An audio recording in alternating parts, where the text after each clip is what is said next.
নাথ। কবিতাৰ শিৰোনাম সাগৰৰ মাজৰ টুলুঙা নাও। সাগৰৰ মাজৰ সেই টুলুঙা নাওখনি প্ৰতিটো ঢৌতেই উঠি ভাহি পৰিছে।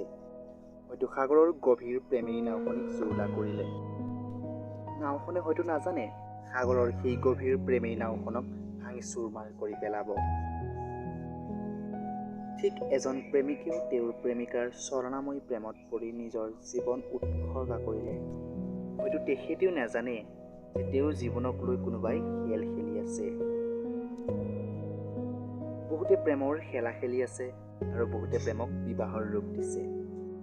নাওখনে একান্ত মনেৰে গতি কৰে, কাৰণ নাওখনে নদীৰ ঢৌটোক বিশ্বাস কৰে আৰু সেই ঢৌটোৱে এদিন নাওখনক বিশ্বাসঘাতকতা কৰি ডুব নিয়ায়।